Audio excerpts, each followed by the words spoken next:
We're reading from Srimad Bhagavatam, Canto number 5, chapter 7, text 7. Text 7 will be yesterday. Text 8. Someone read it, it's in prose. Evam varshayuta sahasra paryantavasita karma nirvana vasaro dhibhujamanam svatanayebhyo riktam pitri paitamaham yatha dayam vibhajya swayam sakala sampanniketa swaniketa pulahashramam pravraja. Word for word translation. Evam, thus being always engaged.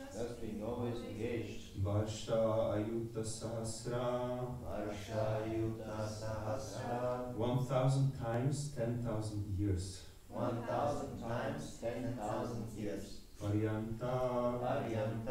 Until then. Until then. Avasita karma Nirvana Avasaraha. Avasita Karma Nirvana Vasara. Maharaj Bharat, Maharaj who ascertained the moment of the end of his royal opulence. Who ascertained the moment of the end of his royal opulence. Adhibhujamanam, Adhibhujamanam, being enjoyed in this way for that duration. Being enjoyed in this way for that duration. Swatanayebhyaha, Svatanayebhyaha, unto his own sons. Unto his own sons. Riktam, Riktam, the wealth. The wealth. Pitri Paitamaham, Pitripaitamaham, which he received from his father and forefathers. Which he received from his father and forefathers. Yathadayam, Yathadayam, according to the Daya Bhak laws of Manu. According to the Daya laws of Manu. Vibhajya, Vibhajya, dividing. Dividing. Swayam, Swayam, personally. Personally. Sakala Sampat, Saskala Sampat, of all kinds of opulence. and all kinds of abundance. Niketa, Niketa, the abode. The abode. Swaniketa, Svaniketa, from his paternal home. From his paternal home. Pulaha Ashramam Pravavraja. Ashramam Prabhavraja, He went to the ashram he went to the ashram of Pulaha or Hardwar, Of Pula and Hardwar. where the Shalagram Shilas are obtainable. Hare Krishna. Haribo. Translation and purport by Srila Prabhupada. Srila Prabhupada ki jai. Destiny fixed the time for Maharaj Bharat's enjoyment of material opulence at 1,000 times 10,000 years. When that period was finished, he retired from family life and divided the wealth he had received from his forefathers among his sons. He left his paternal home, the reservoir of all opulence, and started for Pulaha Ashram, which is situated in Haridwar. The Shalagram Shilas are obtainable there. Purport. According to the law of Daya Bhak, when one inherits an estate, he must hand it over to the next generation. Bharat Maharaj did this properly. First, he enjoyed his paternal property for 1,000 times 10,000 years.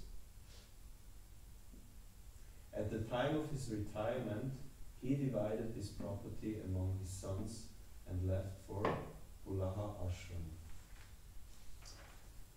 Om Agyanatimirandhasya Gyananjana Shalakaya Chakshurun Militam Yena Tasmai Shri Gurave Namaha Shri Chaitanya Manobhishtam Stapitam Yena Bhutale Swayam Rupa Kadamayam Dadati Sapadantikam Vandeham Shri Guru Shri Yuta Padakam Shri Gurun Vaishnavanscha Sri Rupam Sagrajatam Sagana Raghunatam Vitam Tvam Sajivam Sadvaitam Savadhutam Parijana Sahitam Krishna Chaitanya Devam Sri Radha Krishna Padam Sagana Lalita Sri Vishakanvitamscha He Krishna Karuna Sindhu Dinabandhu Jagatpate Gopesha Gopika Kanta Radha Kanta Namostute Tapta Kanchana Gourangi Radhe Vrindavaneshwari Vrishabhanu Sute Devi Pranamami Hari Priye Vanchakalpa Tarupyascha Kripa Sindhubevacha Patitanam Pavanebhyo Vaishnavebhyo Namo Namaha Jai Sri Krishna Chaitanya Prabhu Nityananda Sri Advaita Gadadhara Srivasadi Gaura Bhaktavinda Hare Krishna Krishna Krishna Hare Hare Hare Rama Rama Rama Hare Hare Namo Vishnu Padaya Krishna Prestaya Bhutale Srimate Bhaktivedanta Swami Niti Namine Namaste Saraswati Deve Gauravani Pracharine Nirvishesha Shunyavadi Pashyata Deshatarine.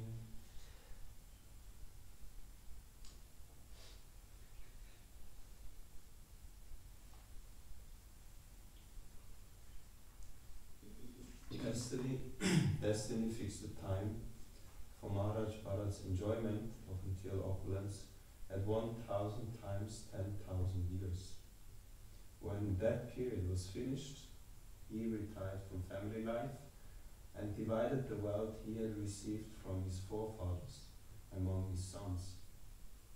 He left his paternal home, the reservoir of all opulence, and started for Pulahashram, which is situated in Haridwar. The Shalagram Shilas are obtainable there. Hare Krishna.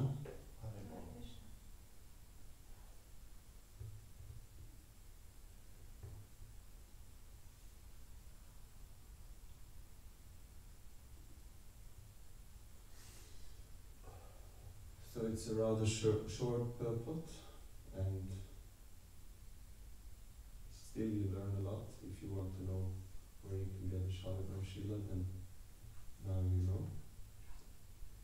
And Prabhupada speaks about the Dayabhak principle, which is mentioned in the, I think it's mentioned in the Manu Samhita, the laws of mankind, for mankind. And it speaks, it's a law of inheritance. So interestingly, all human civilizations, or most of them most probably, have some kind of understanding of inheritance system. I just did a quick Google, and there's different kinds of systems, how wealth has to be distributed. So for example, it can be that the wealth is always inherited by the son, the oldest son. Sometimes the law in a particular region says it has to be distributed among all the sons. And then sometimes it says to all the children. So there's different manifestations of that law. I once got twice I got an inheritance. When my mother died, when my mother died, and then later her father died, then I got some inheritance, because she was supposed to be the recipient, but she was not alive anymore, so then it came to the children. And one time I inherited from not aunt, but a grand aunt, the sister of my grandfather, because she didn't have any children. So it also flowed down to me somehow. And they have a whole system how they calculate who gets how much and so on in Switzerland. It's according to law. So I don't want to speak about this. I want to speak about maybe something more relevant.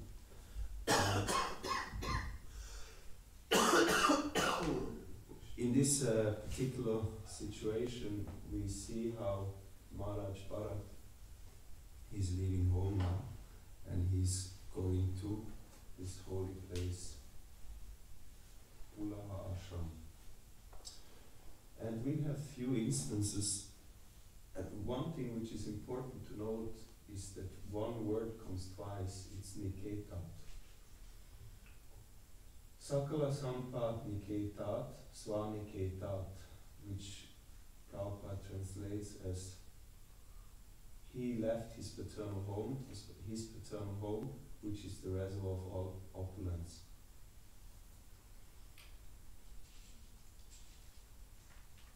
He was a king. He lived in a palace, as kings do, and naturally the palace and all the surrounding was very opulent. So that therefore it said Sakala Sampat, all kinds of opulence available. In Niketat, and Niketat I also looked it up, it's a very interesting word. It means a place where you really feel sheltered, meaning you feel comfortable in Niketat. But Maharaj Bharat, he left. He gave up everything and left. And this is certainly a very difficult task, to leave home in general, but then to leave home if the home is such an opulent place. In Bhagavatam we find the story of Dhritarashtra, how he has difficulty of leaving home, Dhritarashtra. He's an example of someone who has a hard time giving up the home, the opulent home. And in the case of Dhritarashtra, as is pointed out by Vidura, he's living in a place where he, basically in the place of his enemies, but still he cannot give it up. Then we see now our small attachments for the regular, our conditioned living entities. We cannot even give up a regular home and family. Even if the family is giving us trouble only, still usually people cannot give up. So that's how strong is attachment. But Maharaj Bharat, he gave it up. And the question that comes is, how is this possible? How can he give it up? And Bhakti Krishna explains in the Bhagavad Gita, Vishaya vinvartante nirahara sulehina rasa varcham rasopyasa param drishva nivartate. Though the embodied soul may be restricted from sense enjoyment, the taste for sense objects remains, but ceasing such engagements by experiencing a higher taste is fixed in consciousness. Param drishva nivartate. And prab meaning one who has a higher taste. And Prabhupada, he explains in the purport, one who has tasted the beauty of the Supreme Lord Krishna in the course of his advancement in Krishna consciousness no longer has a taste for bad material things. Even though the kingdom and the wife, I'm not sure, he definitely had one wife, maybe had more women around him, he could enjoy it, I'm not sure. Beautiful women, opulence, nice food, nice clothes, nice horses. Nowadays, you have a Ferrari or a Lamborghini, but that time he had the best horses.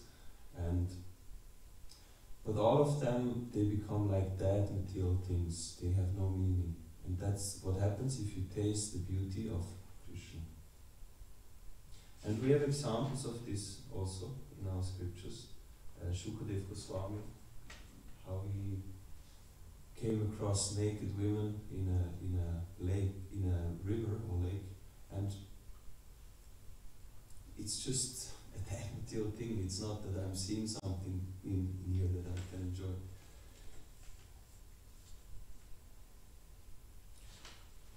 So it's the beauty of Krishna which is giving us this higher taste. And we find in the Bhakti Rasamrita Sindhu, where Rupa Goswami is defining Bhakti, he gives these 6 symptoms of Bhakti, and one is called Sandratma Visheshatma. Bhakti is composed of special condensed bliss. And he says in the Bhakti Rasamrita Sindhu, the bliss of Brahman realization, accumulated by samadhi lasting for half of Brahma's life, cannot compare to one drop of the ocean of the happiness of Bhakti. Anyone has any realization about Brahman? It's easy. It's easy, no? I'm sure any one of you has must have some experience.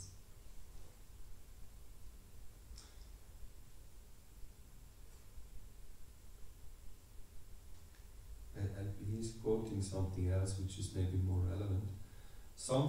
And this is a quote from Bhavarta Deepika, which is, I think, the commentary of Sridhar Swami. Some fortunate people play in the sweet ocean of your topics and enjoy the greatest bliss. They consider the happiness from artha, dharma, kama and moksha to be as insignificant as grass. So that's something we probably have much more experience. Artha, dharma, kama, moksha. We have all we experience in this world must pertain to one of these categories. When we enjoy ice cream, then it's kama. When we perform some good acts and we this is giving us also happiness, dharma, then like I always give this example now, if you help an old woman to cross the street or get into the bus, then you feel some bliss, it's wow, it's nice. Dharma, giving some happiness. Artha, an example of how artha can give bliss. Well, all the people run around like mad and they have some happiness in that, not working. And moksha. Yeah, moksha is connected to Brahman. I once had an experience before I came to Krishna consciousness. I started to become very serious in my, if you want to call it, spiritual life. And I was reading a lot, I started to meditate, and I went to what was the name of this congress?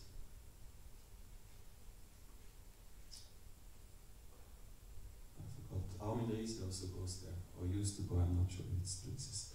So it's a place with many esoteric people, and they offer different kinds of workshops and meditations. And I went to one very strange kind of meditation. But somehow or other in this meditation, I feel I was sincere. I really wanted to make experience and dive in, and I was, I had faith that maybe this meditation is giving me. And in this meditation, I really felt some kind of moksha state where all of a sudden I felt, some kind of light and eternity and no fear. And I started to cry. Like, it was so blissful. So, and I'm sure you also have.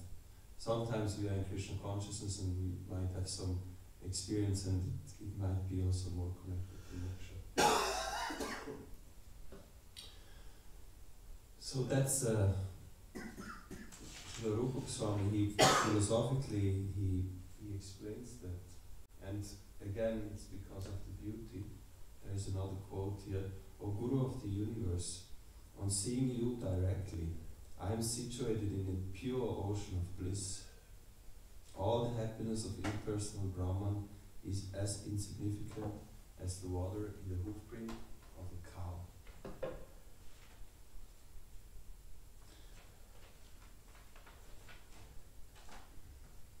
I want to read to you something else actually, which when we were on the Parikrama in Vrindavan, I think this was the song we most often sang. No, not this. It's a song I never heard. It's a song of Bhaktivinoda Thakur, and I think it has a reason why we never sing this, because it's a very advanced song.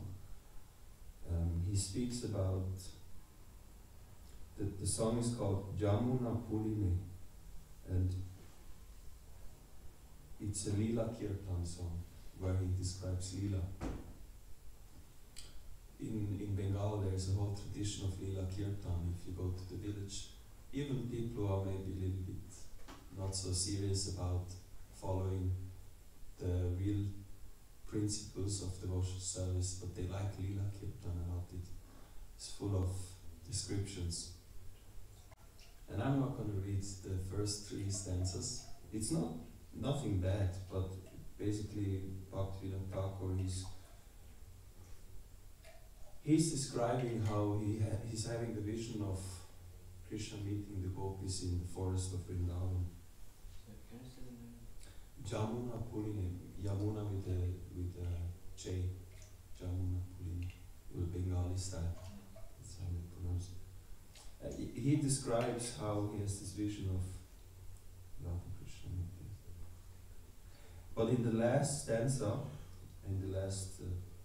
stanza I would say, he's saying Garena Jaibo Vani Praveshibo Olila Rasirtari Tyaji Kulalaj Baja Brajaraj Vinoda Minati Kore. He says, for the sake of tasting the mellows of such pastimes, I will not go to my home, but will instead enter into the forest. Renouncing all shyness due to fear of family members, just worship the Lord of Raj.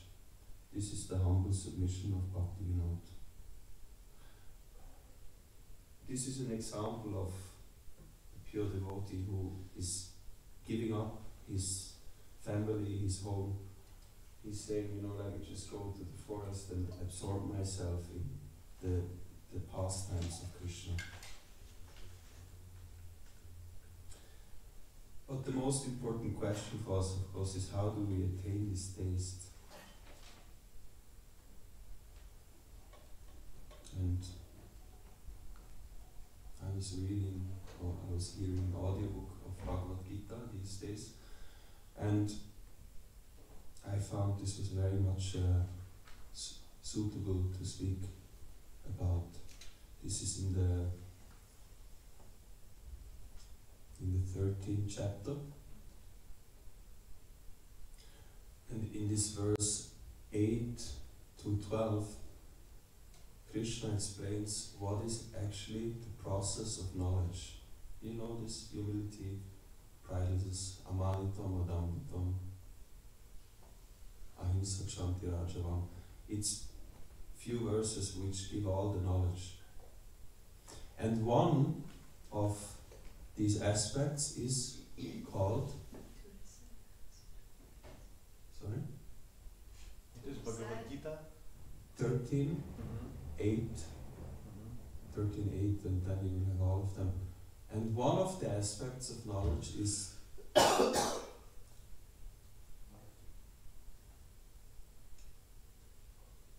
yes, Aratir Jana Samsadi Vivikta Desha Sevitvam. What which is here, how Bharat Maharaj, he leaves home. So that's one aspect of knowledge. Aspiring to live in a solitary place and detachment from the general mass of people. This is the fourth and third last aspect of all these principles of knowledge, so it comes in the later stage. And I'm going to read from the purport. Srila Prabhupada explains, this process of knowledge is sometimes misunderstood by less intelligent men as being the interaction of the field of activity. But actually this is the real process of knowledge. If one accepts this process, then the possibility of approaching the absolute truth exists. Now, how to develop this taste? We know that now this taste means to be in direct contact with Krishna, who is the absolute truth. And there is a process how to approach him. He's a person, and we have to follow a certain process in order to approach him. And Prabhupada very interestingly says, then the possibility of approaching the absolute truth exists. So you have to follow this process, and then you might be able to approach Krishna. He wants probably to also say that it's not just about the mechanical process, it's about devotion, and this he will point out, will come later. But if you follow the process, then at least you have the possibility. If you don't follow, then there is not even a possibility.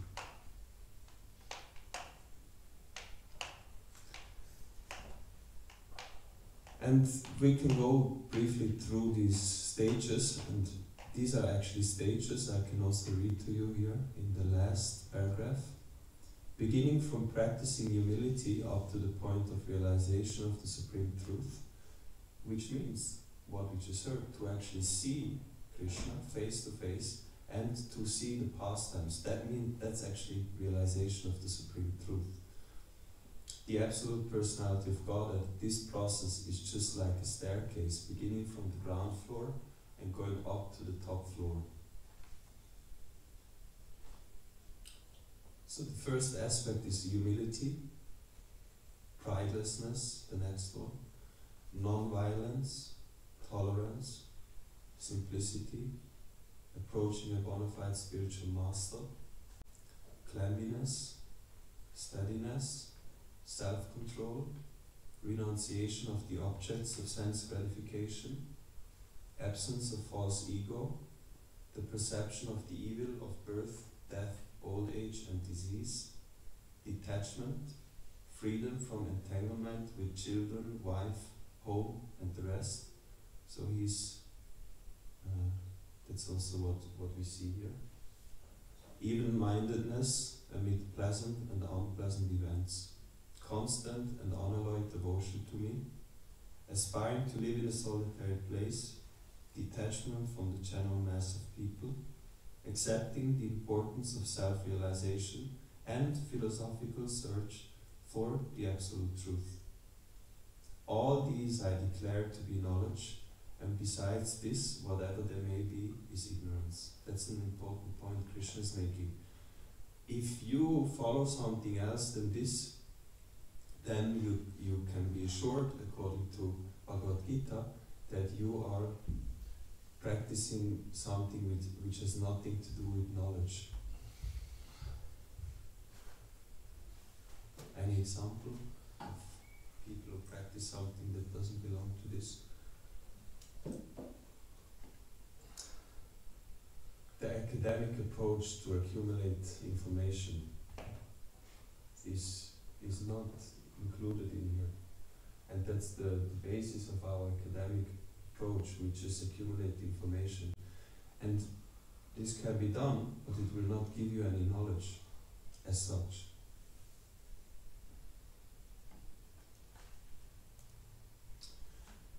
Now, I'm going to read something here in the purport which is important, and Prabhupada points this out in the very beginning. I'm going to continue from where I left off. This is not the interaction of the 24 elements as described before. This is actually the means to get out of the entanglement of those elements. The embodied soul is entrapped by the body, which is a casing made of the 24 elements. And the process of knowledge, as described here, is the means to get out of it. A casing. It's like some they have an iPhone or phone case and a Hülle. So we are in a casing of elements. Of all the descriptions of the process of knowledge, the most important point is described in the first line of the 11th verse. Mai Jnana Yogena Bhaktir Avyabhicharini. The process of knowledge terminates in unalloyed devotional service to the Lord. So if one does not approach or is not able to approach the transcendental service of the Lord, then the other 19 items are of no particular value. But if one takes to devotional service in full Krishna consciousness, the other 19 items automatically develop within him. As stated in Srimad Bhagavatam, Yasyasti Bhaktir Bhagavati Akinchana Sarvai Gunais Tatra Samasate Suraha. All the good qualities of knowledge develop in one who has attained the stage of devotional service. So Prabhupada is famous for always putting devotional service in the center, and not because it's his concoction, but that's the truth. And he, as the Acharya, he's the one who's actually pointing it out, compared to others who didn't understand what is the conclusion of Bhagavad Gita and what to speak of them pointing it out to others. His Bhagavad Gita is meant to point that out. So this is the most important point, devotional service. Now one doubt that can arise, and we can be happy now we are engaged in devotional service, hopefully. But one doubt that can come, we see many, they practice devotional service for a long period of time, and which is here, that's the most important.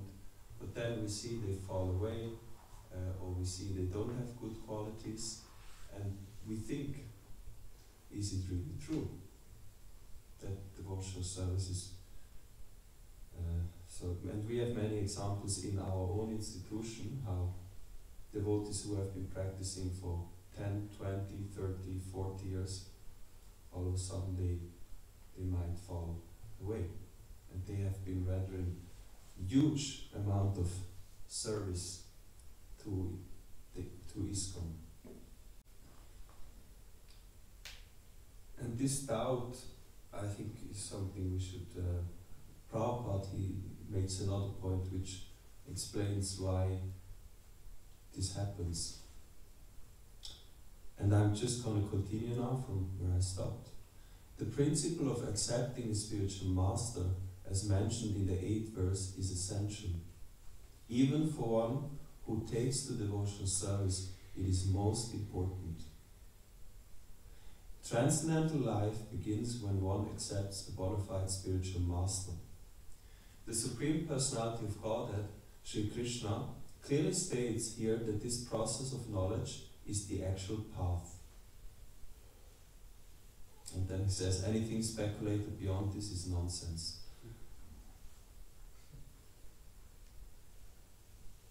So even though Prabhupada is saying devotional service, that's the essence of knowledge and the most important aspect we have to practice, without accepting the spiritual master, devotional service is not performed. The acceptance of the spiritual master is the prerogative in order to enter devotional service. And he says very clearly, transcendental life begins when one accepts a bona fide spiritual master. And this is also in accordance with Rupa Goswami's Bhakti Rasamrita Sindhu, where he states how devotional service is being practiced. And he says the beginning of devotional service includes 10, 20 principles, that he calls it the door of devotional service. And the most important out of those are all connected with the spiritual master.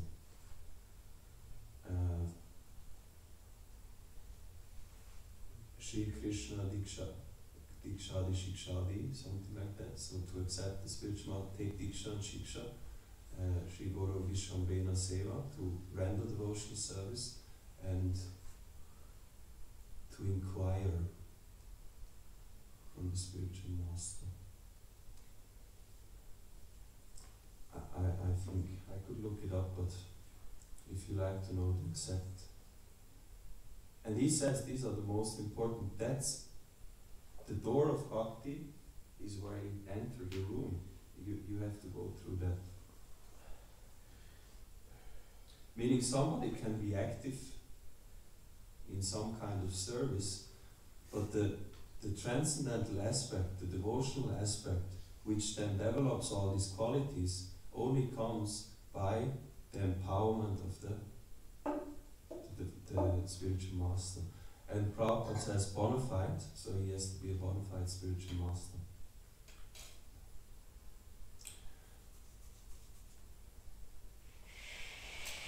Jai Jagannath Baladev Subhadra Mai Ki Jai, Shri Shri Gopal Ki Jai.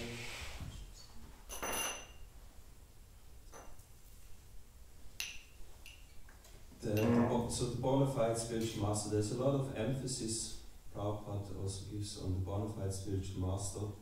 And when I was in India this time, I met His Holiness Bhakti Vigyan Maharaj, and I asked a few questions.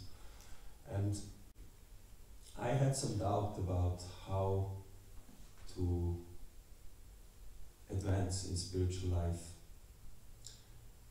Because often we hear that to advance in spiritual life we need the association with advanced devotees. And Maharaj, he gave me, he answered to this doubt, saying that in Srimad Bhagavatam there is actually more emphasis on the, if you can say, the bona fidity of this disciple than the spiritual master. So his point was, there can be a bona fide spiritual master, but if the disciple is not bona fide, it doesn't help. And he will speak about Parikshit Maharaj.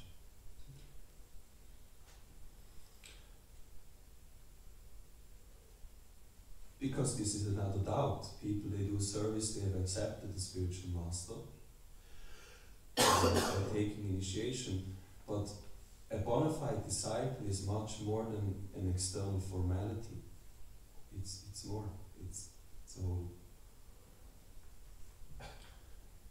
And I think we can also take guidance from this verse itself, because approaching a bona fide spiritual master is 1, 2, 3, 4, 5, 6, the sixth item of knowledge. And before that comes humility, pridelessness, non-violence, tolerance, simplicity. And we can read a little bit of what Prabhupada says about these items. This is now to me that's the speculation I did, and I come to this conclusion because Prabhupada says it's like a staircase. That means if you want to reach this stage of accepting a spiritual master as it is meant in reality, to really accept, you have to go the other stages above, otherwise you cannot be there. Meaning if you don't have humility, if you don't have pridelessness, non-violence, tolerance, simplicity, you cannot really accept the spiritual master. This has to be, you have to go that way first. And Prabhupada, I'm going to read a little bit from the purport how he defines. Humility means that one should not be anxious to have the satisfaction of being honored by others. Material conception of life makes us very eager to receive honor from others. But from the point of view of a man in perfect knowledge, who knows that he is not this body, anything, honor and dishonor, pertaining to this body is useless.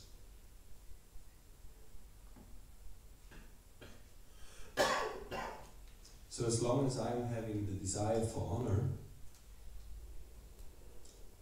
there is some discrepancy in my accepting the spiritual master. Or non-violence.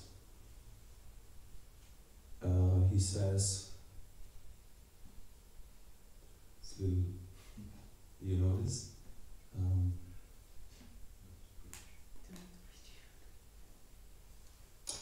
Unless one elevates people to spiritual knowledge, one is practicing violence. Tolerance means that one should be practiced to bear insult and dishonor from others. If one is engaged in the advancement of spiritual knowledge, there will be so many insults and much dishonor from others.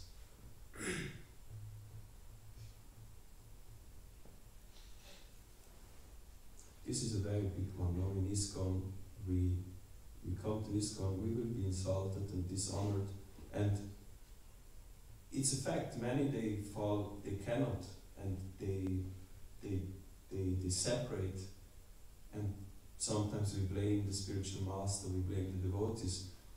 But ultimately, if we understand the philosophy, this is just Krishna giving us our karma. It's just what we deserve, and whoever is the instrument for that, we cannot blame. Or simplicity, he says. Simplicity means that without the diplomacy, one should be so straightforward that he can disclose the real truth even to an enemy. And now he says, as for acceptance of the spiritual master, that is essential, because without the instruction of a bona fide spiritual master, one cannot progress in the spiritual science. One should approach the spiritual master with all humility and offer him all services so that he will be pleased to bestow his blessings upon the disciple. Because a bona fide spiritual master is a representative of Krishna. If he bestows any blessings upon his disciple, that will make the disciple immediately advanced, without the disciples following the regulative principles. Or the regulative principles will be easier for one who has served the spiritual master without reservation.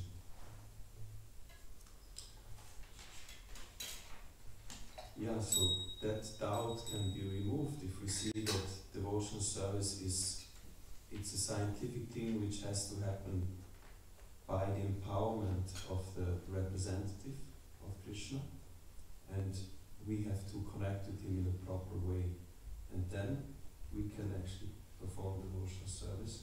And the more pure we perform devotional service, the more we surrender to the spiritual master, in more purity, the more effective will be our devotional service. And the more effective our devotional service, the more we actually going to develop all these qualities.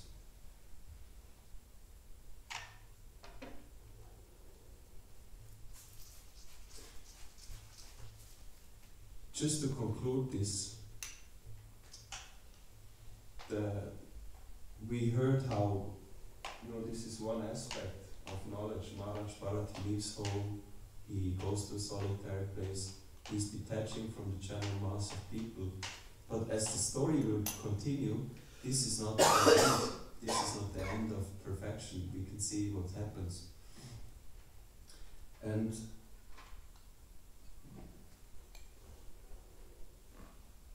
connected to what we just spoke, I'm going to read you a purport which comes later.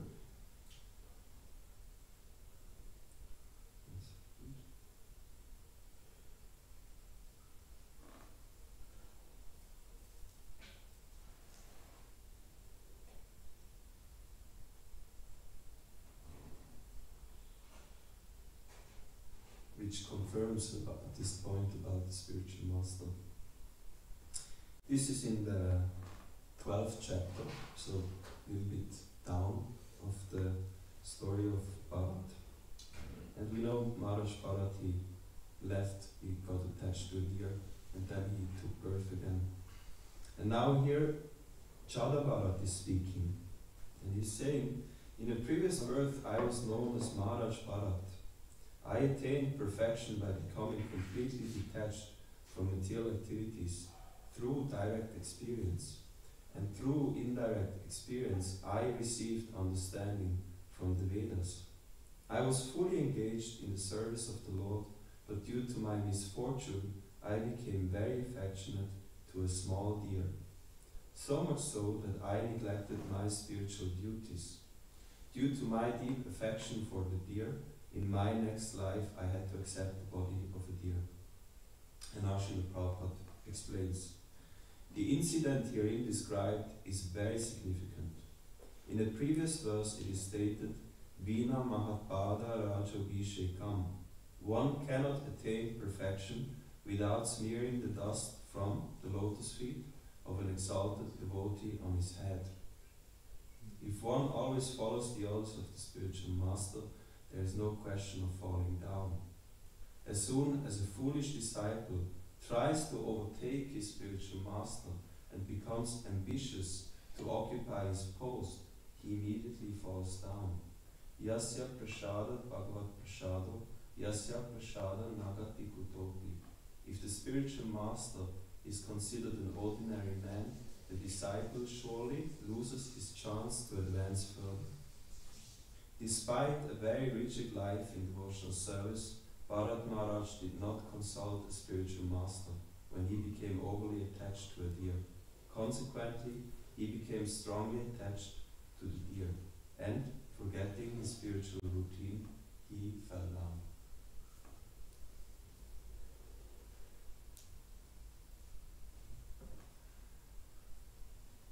It's so nice, though, how this point which comes out here, the spiritual master is really the basis of our whole practice, and we have to be very careful not to forget this.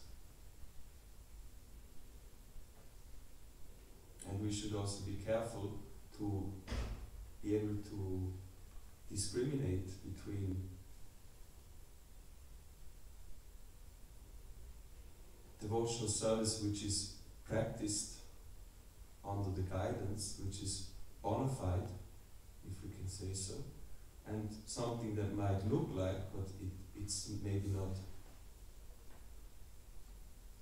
practiced under the authority with the blessings of the spiritual master.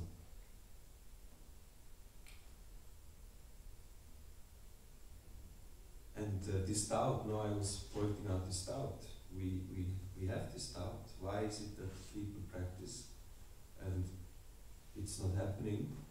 The reason is there must be a mistake there.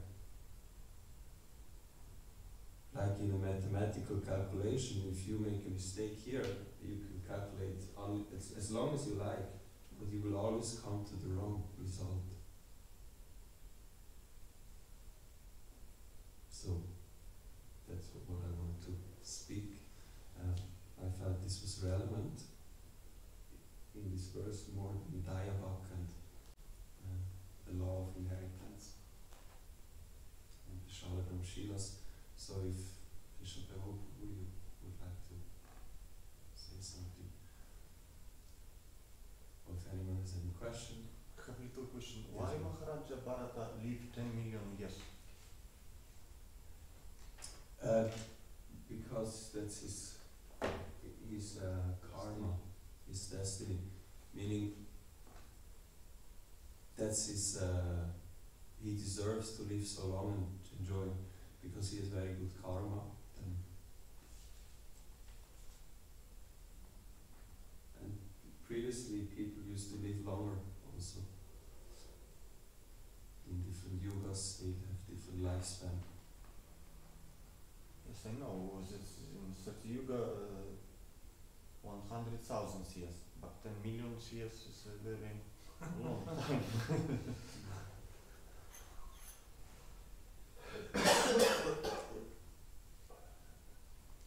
Anyone who is conversant with the lifespan? Okay. Good. Then thank you very much for your attention. Granta Rashima Bhagavatam Ki Jai. Prabhupada Ki Jai. Gaura Premanandi.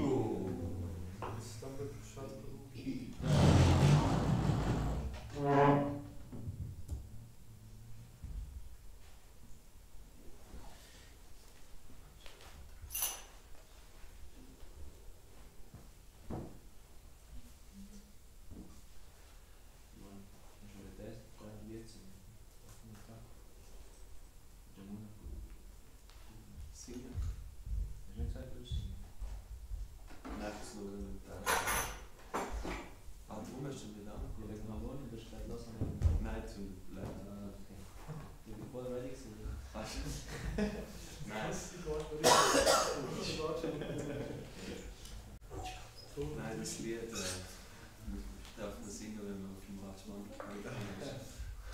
Sonst ist es nicht Standardlied. Aber es ist mega schön zu singen. Weißt du, wenn es Osaki, Ich kann das aufnehmen. auch von dem Lied oder so nicht? Ja, von dem. Der Bengali. Welchem Buch ist es? Jamuna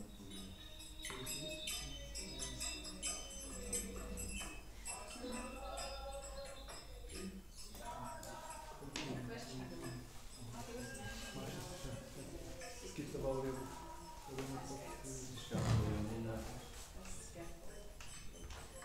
Bengali ist Wachenrad. Finde ich auch angepasst noch.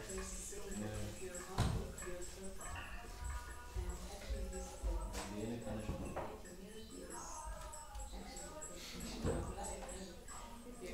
Kalyana Karpatar. Get the other things that you might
service.